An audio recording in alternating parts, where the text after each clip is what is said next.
Nós vamos dar sequência, irmãos, ao estudo sobre os ofícios na Igreja de Cristo.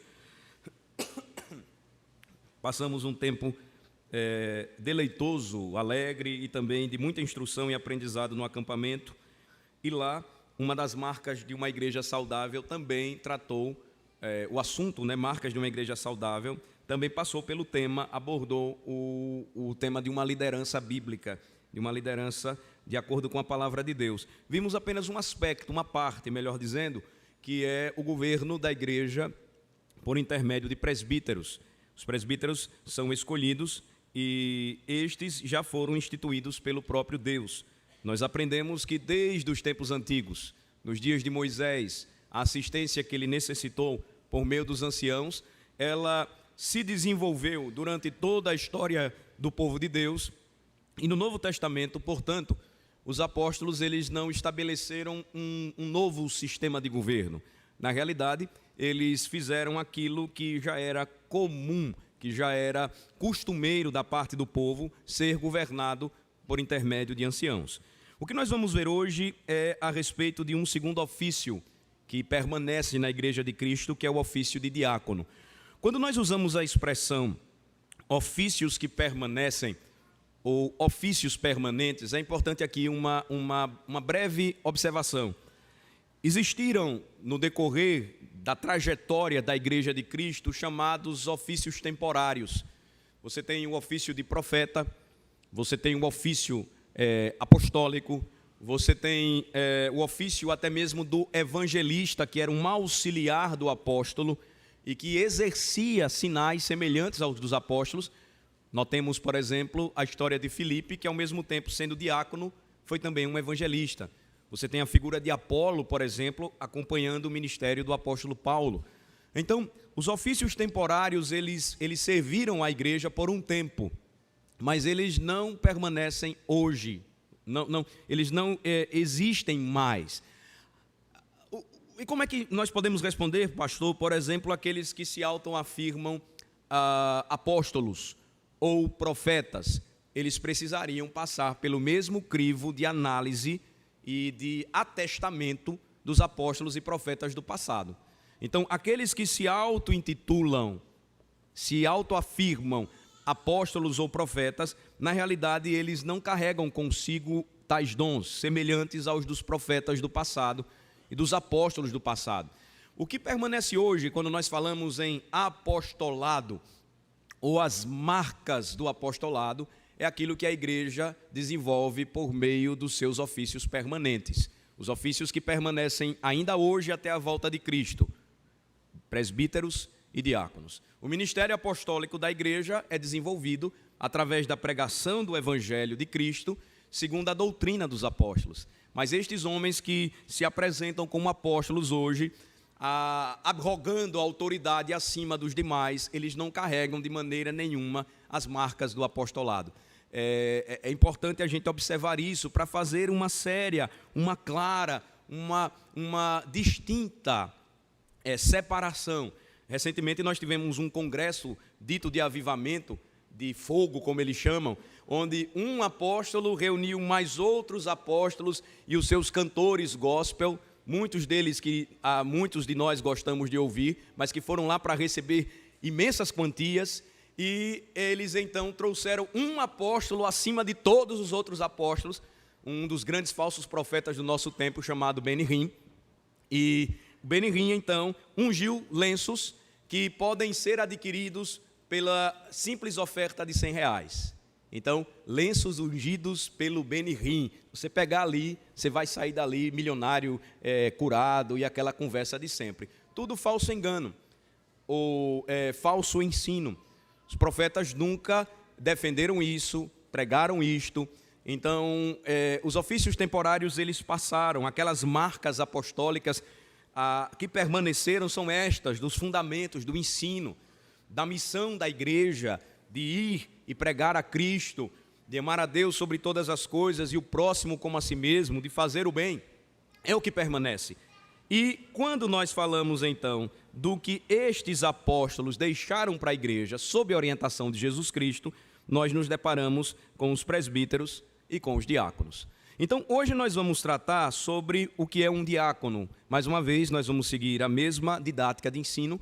Vocês têm o estudo impresso no boletim e, com base nele, nós vamos, então, trabalhar nesta manhã. Texto básico para nós, Atos capítulo 6, a partir do versículo 1. Vamos para lá.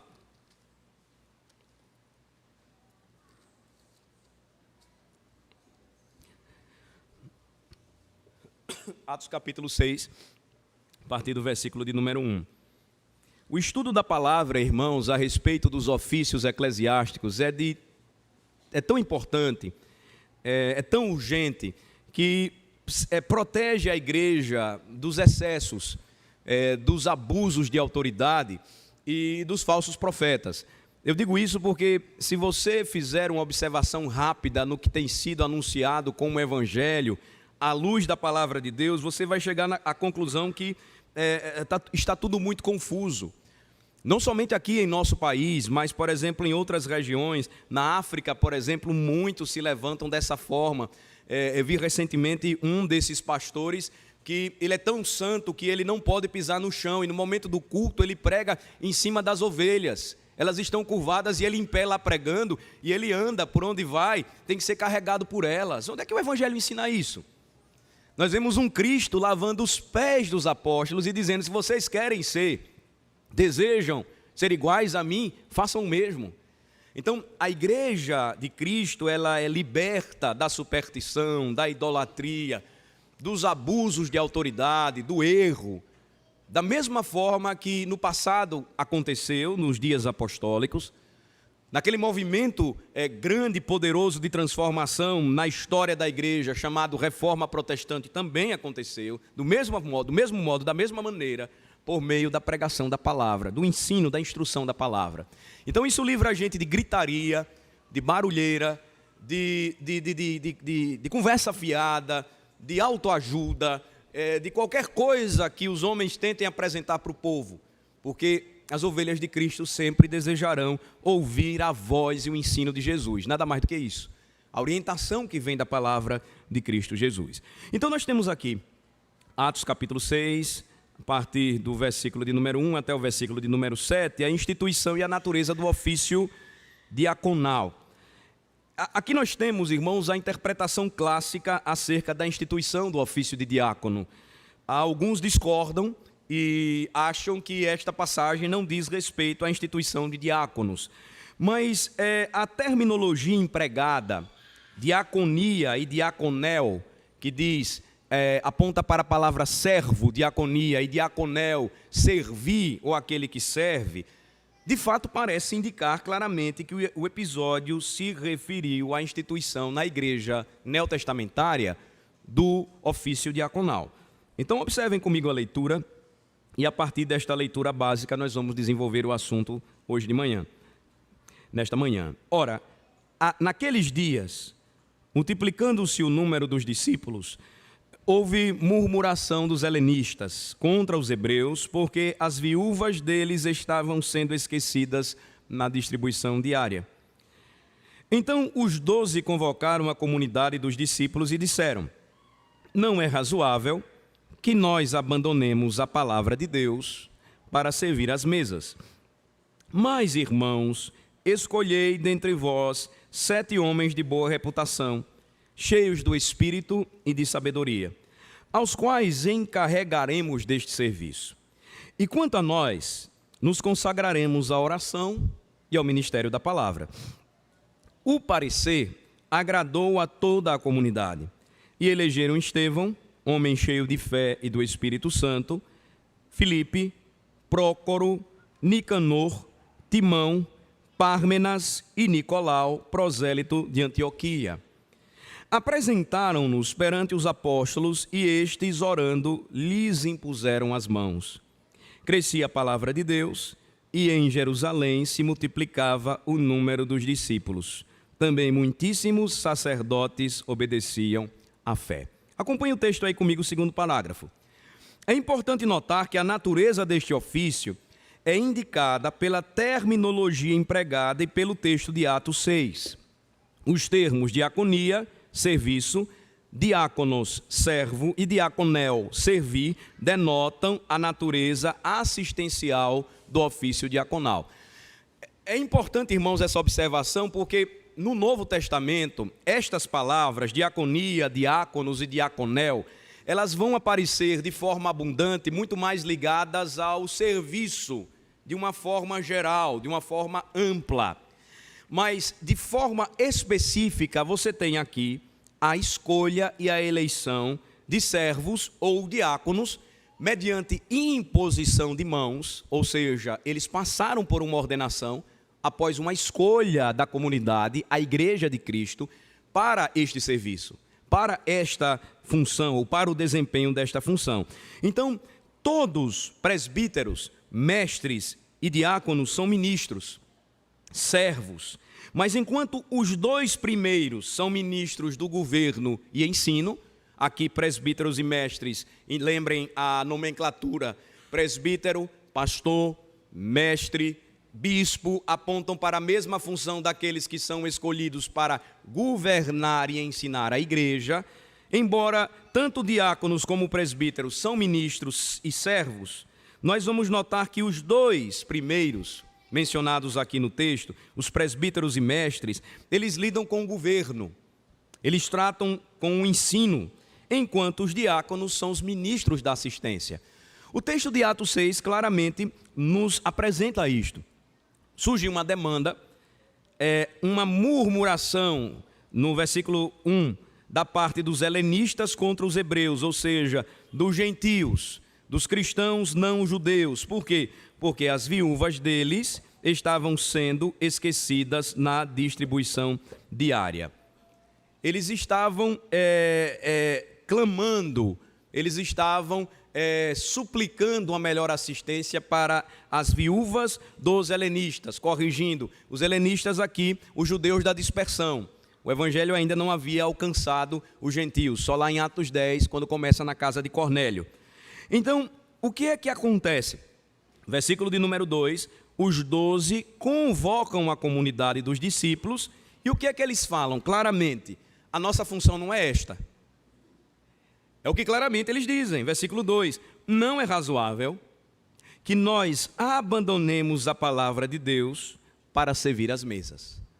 Veja, você tem duas importâncias na igreja, necessidades da igreja, uma espiritual e outra temporal.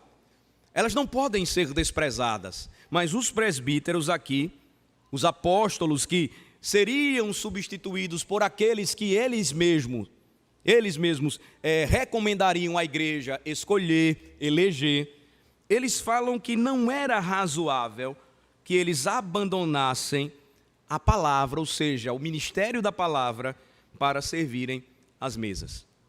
Qual a solução? Fiquem por aí, a gente não vai perder tempo, porque nós precisamos continuar pregando a palavra, ensinando a palavra, edificando a igreja. É claro que a necessidade temporal também precisava ser observada. A igreja não pode receber aos irmãos, receber pessoas que estão passando necessidade e simplesmente devem ouvir a palavra sem que a sua fome seja saciada, sem que matem a fome, sem que saciem a necessidade física, a necessidade básica. Os apóstolos sabiam disso. Sabiam dessa necessidade, mas, em primeiro lugar, eles tinham senso do dever. Eles não foram chamados para isso. Eles foram chamados para ensinar e pregar a palavra de Deus. Qual a solução? Versículo 3. Mas, irmãos, escolhei dentre vós 7 homens de boa reputação. Por que 7?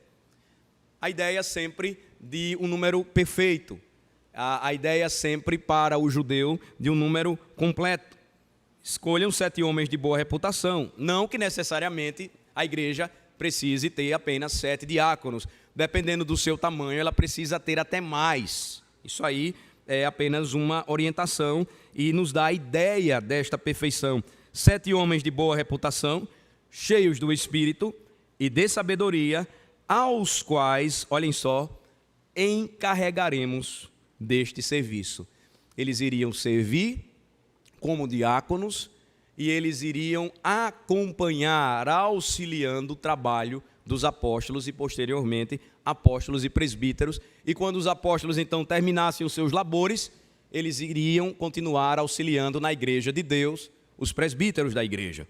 Quanto a nós, versículo 4, continuaremos fazendo aquilo que nos compete. Nos consagraremos à oração e ao ministério da palavra. A igreja se agradou da orientação apostólica.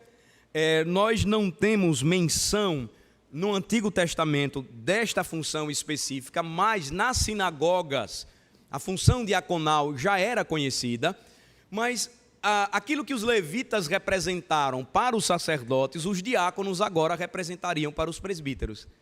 Então, às vezes, o jovem diz assim, eu sou levita da igreja. E aí ele acha que levita só fazia louvar, né? O levita auxiliava o sacerdote e ele tinha que ter uma linhagem. E aí o cabra não quer carregar uma caixa, não quer mexer num banco, não quer ajudar em nada, ele só quer ficar ali tocando, sei lá. Essa ideia de levita, o ministério levítico, não tem nenhum apoio ou base bíblica. Ele foi substituído. O seu ministério ele cessou com o passar do tempo, quando a igreja agora ela passou a experimentar uma nova forma, o governo. Então, o parecer agradou à igreja, versículo 5, e eles escolheram então 7 homens. Eles apresentaram estes 7 homens, versículo 6, perante os apóstolos, e estes, orando, lhes impuseram as mãos. Vejam que o sistema presbiteriano de governo, ele segue esta orientação. O conselho concede à igreja a oportunidade de indicar nomes. Está tudo orientado na Bíblia e na Constituição da nossa igreja. Vocês indicaram nomes. Os nomes agora serão apreciados na próxima reunião do conselho, nesta terça-feira. Quem vai indicar estes nomes ou atestar e comprovar serão os presbíteros. É uma competência deles. Eles é que, de fato, vão dizer se estes nomes estão preparados, aptos ou não. É o governo da igreja por meio daqueles oficiais escolhidos para exercer governo e liderança. Então, os nomes foram escolhidos e o que foi que eles fizeram? Versículo 6, eles apresentaram perante os apóstolos. Trouxeram os nomes. Se os apóstolos identificassem que algum nome ali não se enquadrava na necessidade, na exigência, se algum dos nomes não estivesse preparado, então ele não seria ordenado. Mas, apresentados aos apóstolos, estes aprovam, obviamente, versículo 6, oram, impondo as mãos. Eles são ordenados. E aí, o que é que acontece? Versículo 7, a palavra de Deus crescia. E em Jerusalém, o número dos discípulos se multiplicava. E também muitíssimos sacerdotes se convertiam, ou seja, obedeciam à fé. Então, observem novamente o nosso texto aqui e vejam que compete-lhes então aos diáconos, compete a estes homens, auxiliar os presbíteros, aí no final do segundo parágrafo, dedicando-se às funções temporais, para que os presbíteros possam dedicar-se especialmente à supervisão espiritual do rebanho, pregação e ensino da palavra de Deus. Essa discussão, irmãos, ela não é atual. O que tem sido provocado aqui para a nossa reflexão não é algo assim, deu uma louca no pastor Alain e ele agora quer mudar tudo. Ou então, ele veio com essa ideia. Não, esse assunto eclesiologicamente, entre os presbiterianos, tem sido tratado por séculos. Por exemplo, um pastor estudioso desta área, chamado Samuel Miller, nós temos um título dele em português, o presbítero regente. Todo presbítero regente deveria ler esse livro, livro pequeno opúsculo, mas excelente. Ele trata da questão em um dos seus escritos, falando que, uma vez que os diáconos foram escolhidos para lidar com as questões temporais da igreja, estes diáconos deveriam assumir cada vez mais as questões temporais da igreja, de forma que os presbíteros pudessem se dedicar àquilo que lhes compete: supervisão espiritual do rebanho, pregação e ensino da palavra de Deus. Interessante isso, né? A nossa igreja, ela não vê dessa forma, mas algumas igrejas presbiterianas no mundo, por exemplo, nós temos uma igreja na Escócia, uma igreja antiga, ela tem mais de 200 anos de história, que os presbíteros, com a autorização do presbitério, em determinadas circunstâncias, eles são autorizados a ministrarem os sacramentos. Vejam só, dada a responsabilidade deles, dada a circunstância, suponhamos que ele esteja no lugar onde é difícil chegar um pastor, que é presbítero também. Então o presbitério autoriza que ele, sendo um pastor também presbítero, ele faça este trabalho, que é o trabalho dele, que é o que lhe compete. Então, irmãos, essa é uma discussão, essa é uma reflexão que precisa ser trazida sempre, porque costumeiramente nós começamos a enxergar os ofícios, e quando nós não estudamos o que a Bíblia diz, o que a Bíblia recomenda, como deve ser, nós começamos a nos acostumar com o status quo das igrejas, ou seja, o estado presente das coisas. E aí o diácono sempre é visto como um lanterninha. E tem que olhar meu carro, tem que ficar olhando lá, olhar o movimento lá fora. Ele é o segurança, tem que cuidar da segurança. Então, o diácono tem que ser malhado, tem que fazer arte marcial, se puder, entrar na polícia, né, para prender os meliantes que querem ameaçar a igreja. Isso não é função diaconal, não. Eles cuidam do bom funcionamento do culto, eles olham as instalações, se elas estão funcionando bem, essa é uma responsabilidade deles. Mas, mais do que isso, notem que na instituição primeira, Atos 6, cuidado deles, com viúvas, com necessitados, sempre foi primordial. Então, qual é a ideia equivocada? Às vezes, é chato dizer isso, mas é verdade. Muitas vezes nós temos a visão de que os diáconos são os lanterninhas da igreja e os presbíteros são os garçons que servem no momento da ceia com as bandejas, o povo. Não, são funções nobres, ofícios na igreja de Cristo. Homens que cuidam da pregação, do ensino, da supervisão espiritual do rebanho, presbíteros, enquanto outros diáconos servem, supervisionando a parte assistencial da igreja, cuidando das necessidades básicas da igreja e se envolvendo nos assuntos cada vez mais administrativos da igreja, para que cada função seja desempenhada a contento. Então, é importante a gente pensar nisso e refletir cada vez mais. De modo que, irmãos, parágrafo 3 aí, os diáconos estão para os presbíteros no Novo Testamento, como lhes falei, assim como os levitas estão para os sacerdotes no Antigo Testamento.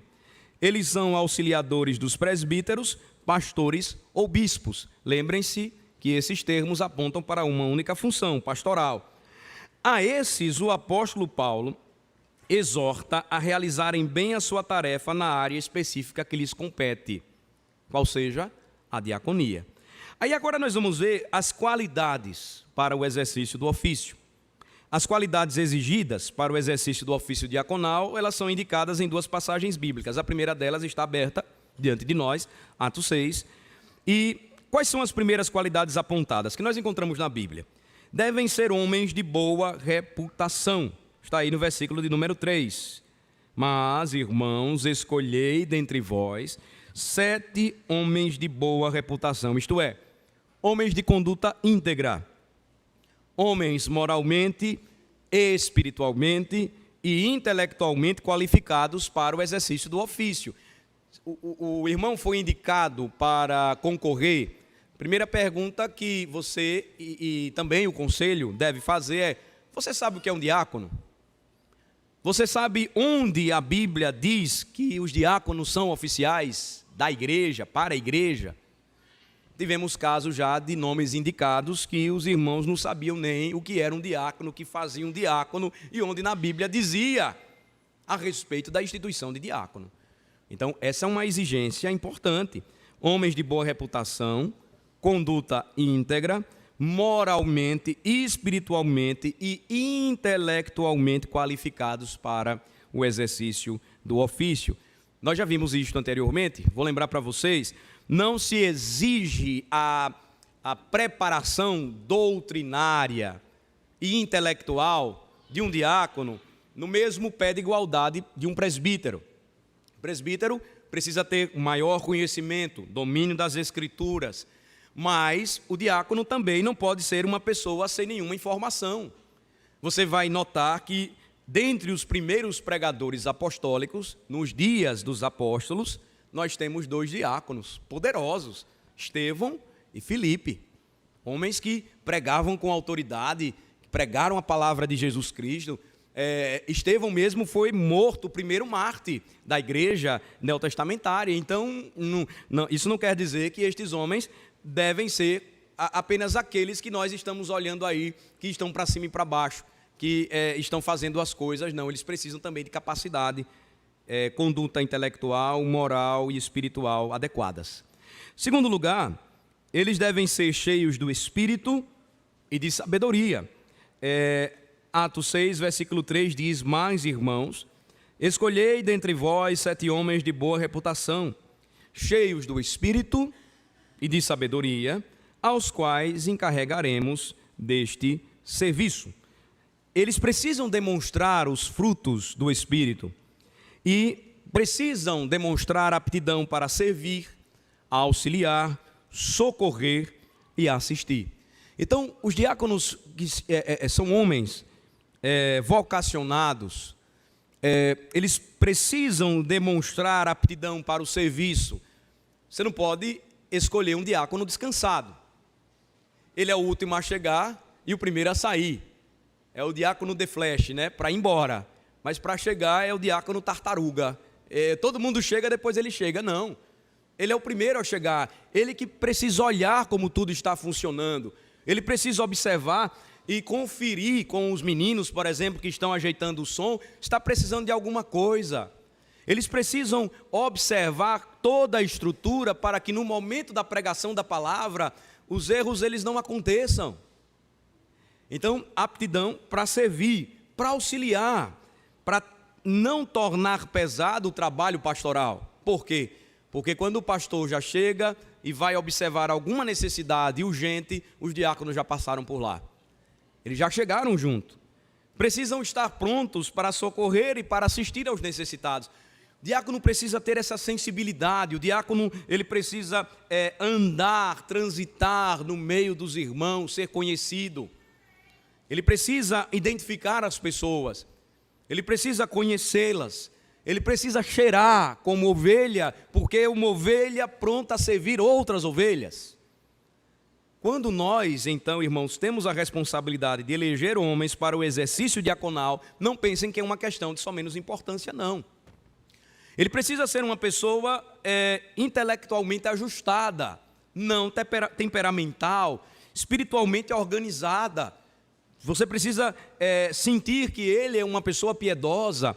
Ele vai tratar de situações muito delicadas. Às vezes, irmãos não estão abrindo o coração completamente, de acordo com as suas necessidades. O diácono vai lá e com jeito, com habilidade, ele vai alcançando o coração.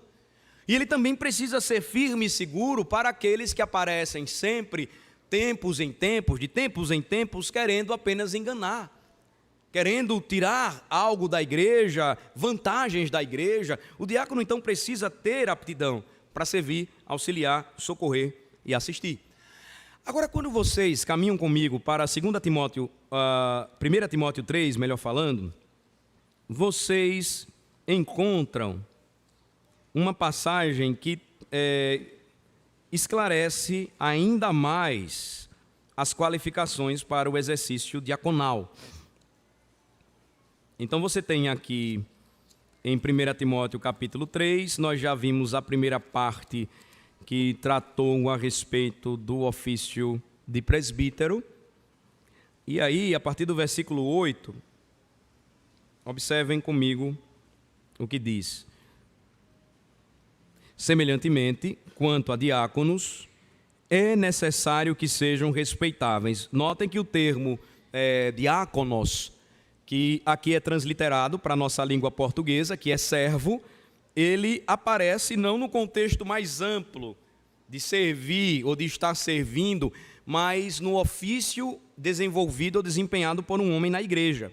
Semelhantemente quanto a diáconos, é necessário que sejam respeitáveis, de uma só palavra, não inclinados a muito vinho, não cobiçosos de sorte da ganância, conservando o mistério da fé com a consciência limpa.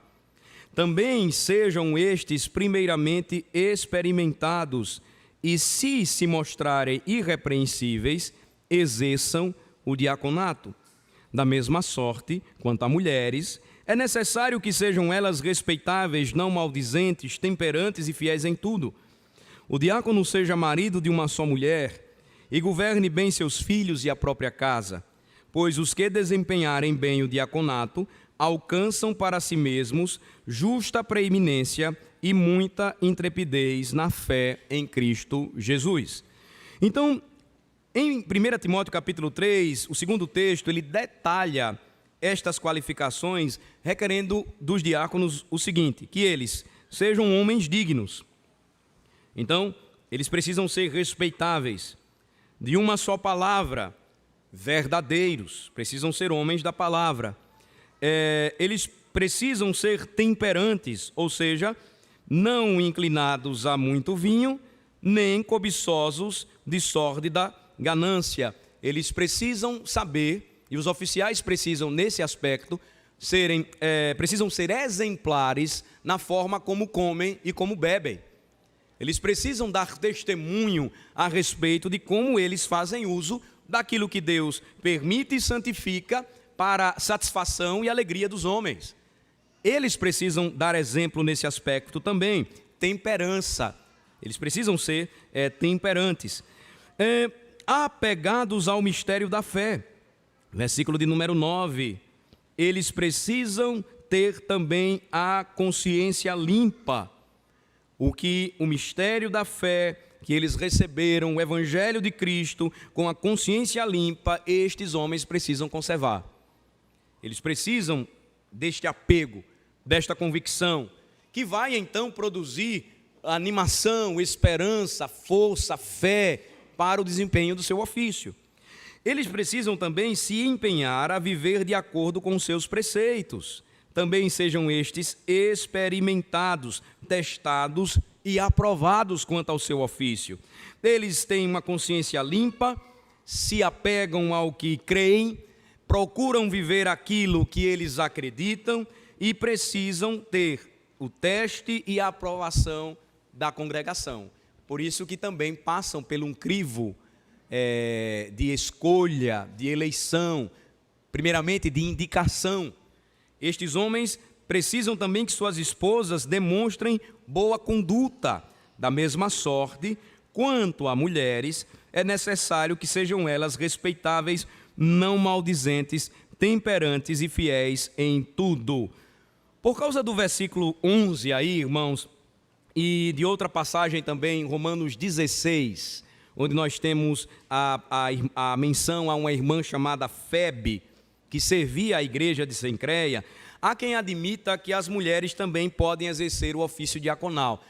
Em tempos passados, a nossa denominação chegou a autorizar e a ordenar diaconisas, mas depois reconheceu ser um erro e desfez a decisão. Então, a reivindicação que algumas igrejas fazem pela ordenação de diaconisas, ela não é absurda. Porque, como eu falei a vocês, a natureza assistencial do ofício diaconal, até certo ponto, se harmoniza com a função auxiliadora de uma mulher. Mas existem razões importantes para a gente questionar esta interpretação.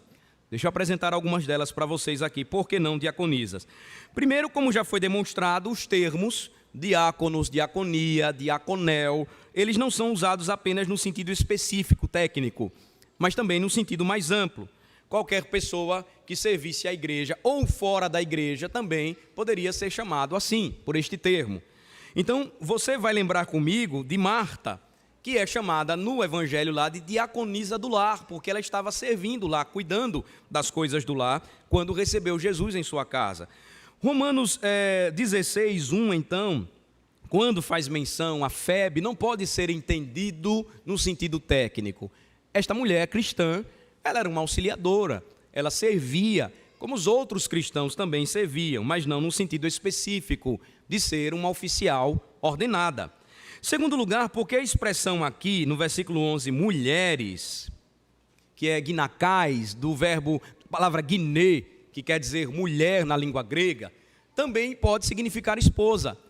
É a mesma palavra que ocorre no versículo 2, quando diz esposo de uma só mulher. Para o presbítero, esposo de uma só esposa também. Poderia ser a mesma tradução. Como eu posso me referir a Adriana, não somente como a minha esposa, mas quem é a Adriana? É minha mulher. Então, a expressão aqui precisa ser entendida nesse contexto. A expressão aqui, ela também pode apontar para a palavra esposa na língua grega. Pode ser traduzida assim.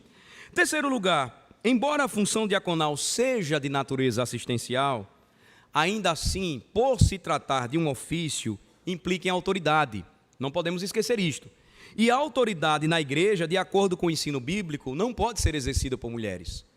A autoridade, segundo o ensino bíblico, na igreja, deve ser exercida por homens, devidamente ordenados, escolhidos e ordenados para esta função. Então, nós precisamos entender, irmãos, que na nossa teologia presbiteriana reformada, a função ou o poder de misericórdia também envolve um exercício de autoridade.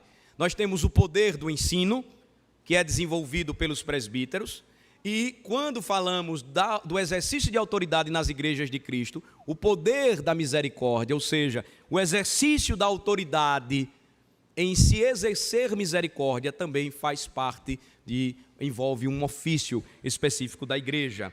Então, o que nós podemos concluir com isso?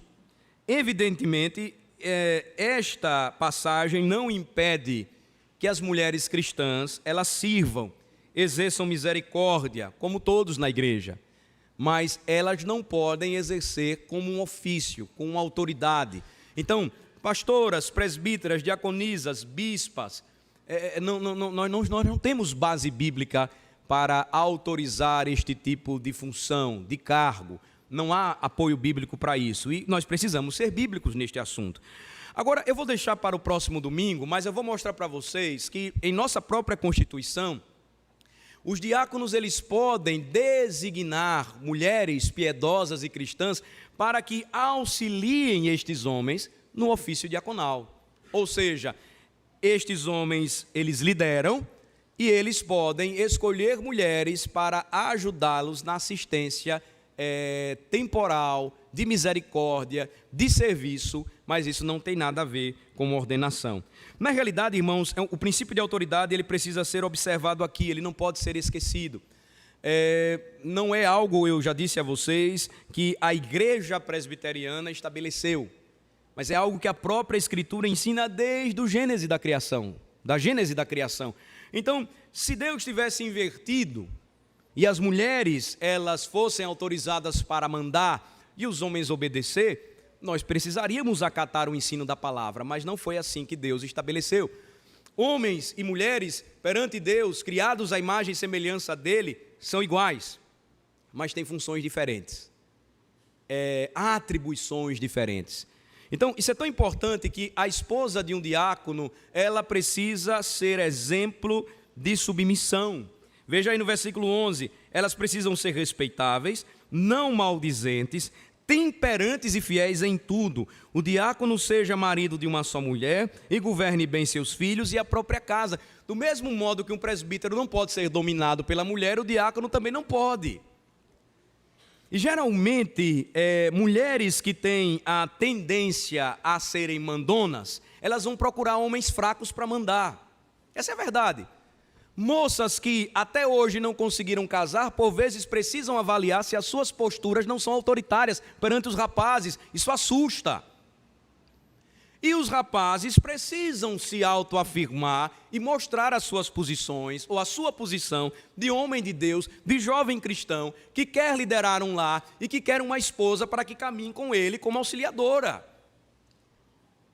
São lados de uma mesma moeda que precisam ser entendidos e bem compreendidos.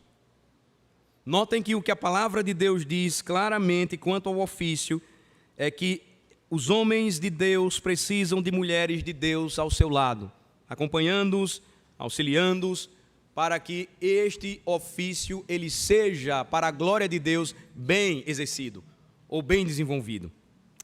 Versículo de número 13 diz: pois os que desempenharem bem o diaconato alcançam para si mesmos justa preeminência e muita intrepidez na fé em Cristo. Quem almeja também o diaconato, em outras palavras, excelente obra almeja. Não se esqueçam, não há uma ideia na Bíblia de hierarquia constitucional ou eclesiológica. Os diáconos, depois os presbíteros, depois os pastores, e nessas igrejas inovadoras, bispos, apóstolos e por aí vai. Não. Existem funções e autoridades sendo desempenhadas. Os presbíteros, como governam e supervisionam espiritualmente o rebanho, têm os diáconos como seus auxiliares. Eles precisam entender isso e trabalharem juntos com os presbíteros. E os presbíteros, do mesmo modo, entenderem a importante função dos diáconos na igreja, apoiando-os, animando-os, para que juntos possamos ver a igreja de Cristo crescer de forma saudável. Mas nunca pensem assim: este homem está sendo um bom diácono, vai dar um bom presbítero. Nem sempre. Às vezes nós podemos ter presbíteros no lugar errado e diáconos no lugar errado. Nós temos casos, não são muitos, mas casos reais em igrejas, em que presbíteros reconheceram não ter a função ou a vocação para o oficialato e tornaram novamente ao diaconato. E diáconos que, no decorrer do exercício da sua função, reconheceram que teriam vocação ou poderiam exercer uma função como presbíteros. Mas nunca pensem assim: não, eu vou eleger este homem porque ele vai dar um bom diácono e depois um bom presbítero. Não existe essa ideia de promoção. Nós precisamos escolher, segundo essas qualificações, estes homens, para que estes desempenhem suas funções de forma adequada. Para isso, eles precisam ser vocacionados.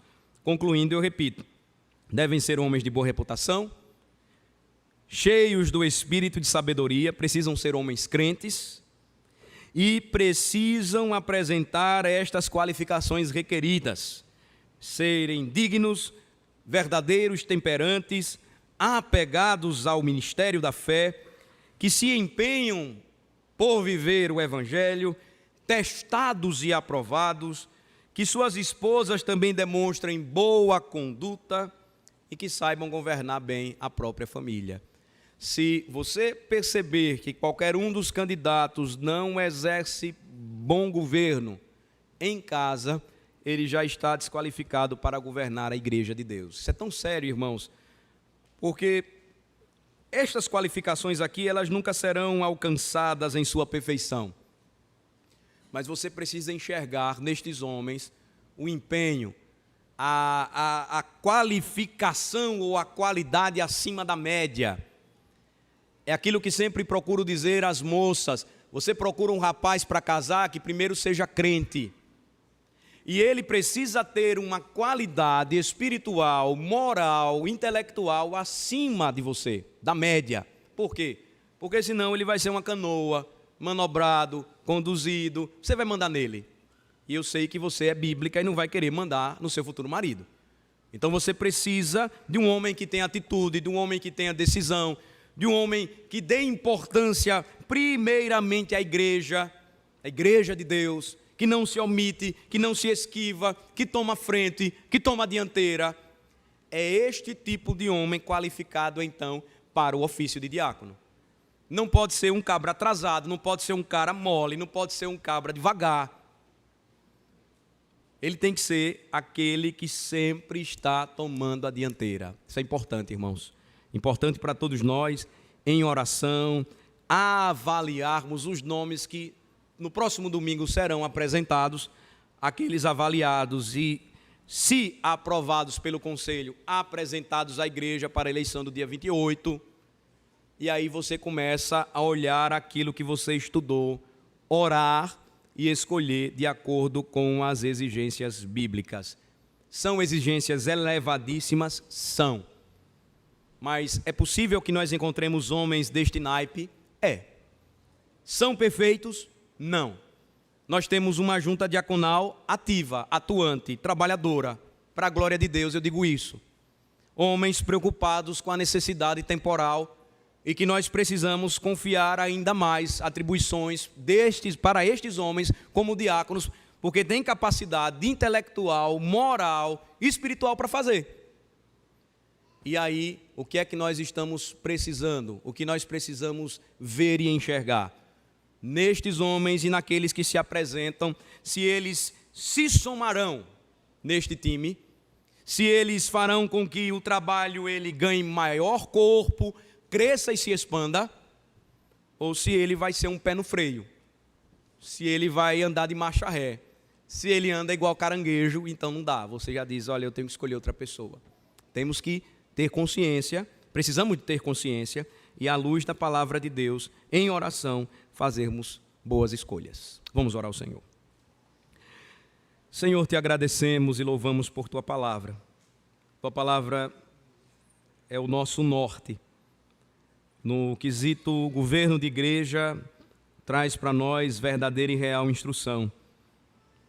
Dá-nos, ó Senhor Deus, a graça de escolhermos homens segundo estas qualificações, de boa reputação, cheios do espírito e de sabedoria, que dão um bom testemunho da fé, que demonstrem verdadeiro amor pela Igreja de Cristo, a partir do amor que devotam por sua casa, sua esposa e filhos. Abençoa, Senhor Deus, a tua igreja, quando mais uma vez se prepara para em assembleia escolher seus representantes, que escolham segundo os parâmetros bíblicos e não segundo o seu coração. O nosso coração é enganoso, o nosso coração, ele precisa se render à tua palavra, Senhor, por isso nós te pedimos isto, por isso nós rogamos esta bênção. Orienta-nos por teu Espírito, esclarecendo a nossa mente a respeito de tão importante participação e decisão da igreja. Escolher homens segundo o teu coração, que façam a tua vontade e que trabalhem para a igreja do Senhor Jesus Cristo, que trabalhem primeiramente para o Rei Jesus Cristo, com um desejo santo de servi-lo, somente servi-lo, não buscando nada senão o reconhecimento por graça de justa preeminência e muita intrepidez na fé em Cristo Jesus. É no nome do Senhor Jesus Cristo que oramos e pedimos estas bênçãos, Senhor. Amém.